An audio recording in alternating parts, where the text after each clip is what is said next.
She owns and runs a prestigious law firm in Nairobi and is by all means a woman that has earned respect in the law fraternity over the years. At work, she is the boss in charge with no trace of what lies beneath that professional demeanor. Excerpts from Jerry Mosheru's explicit blog that has provoked animated debates on why anyone would wish to air dirty linen in public. After all, a marriage is between two, isn't it? At the end of the day, I'm not the one who's humiliating my husband by talking about what he has done. My husband did that for himself. He already humiliated himself. There is no pride in adultery. So let nobody come to tell me that my husband was a respected man before I started talking about it. I'm talking about it because it's the truth. In her blog, Highway to Heaven, Jerry gives an intense picture of alleged emotional abuse and betrayal by a man she loved deeply, married, and bore 3 children with.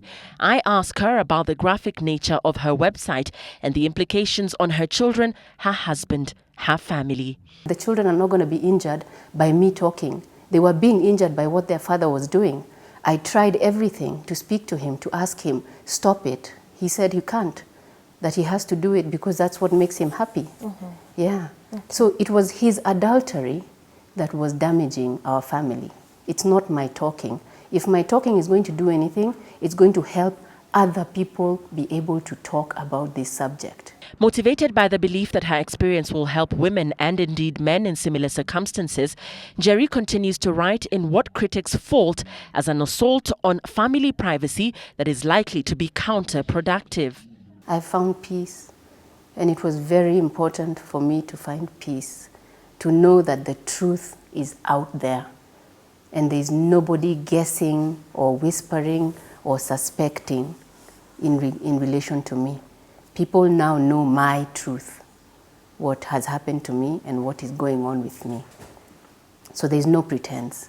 Unperturbed by the strong objections to her tell-all that are evident from the responses to her blog, Jerry continues to share her story with the world. Just like I write in my blog, I was just sitting at home reading a novel, and then somebody sent me a text message and asked me whether I own a particular car. They gave me the car registration, so I immediately called the person. And then the person told me that the car is parked in some flats in Langata. So I called my husband. And when I called him, he then told me that he's in Nakumatt. Now, when he said that, I knew he was lying. She says what followed was the painful evidence that there was another woman in her husband's life. The days that followed is when I started investigating who lives in that flat. So I found out it was his receptionist who was living in that flat. A 20-something-year-old university girl. Then I found out that he pays the rent for her. He even pays her school fees. It has been a painful journey. Jerry has since been hospitalized with depression and as part of her therapy now writes in efforts to heal deep emotional wounds. This was somebody who I had put on a pedestal in my life. I had seen him as my friend, my companion, my confidant, the person I was going to spend the rest of my life with. And I was sharing my entire life with him.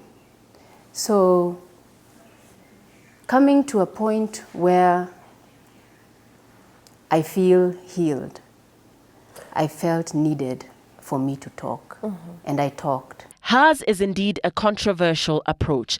When I started writing, I wrote because I was being tormented by thoughts.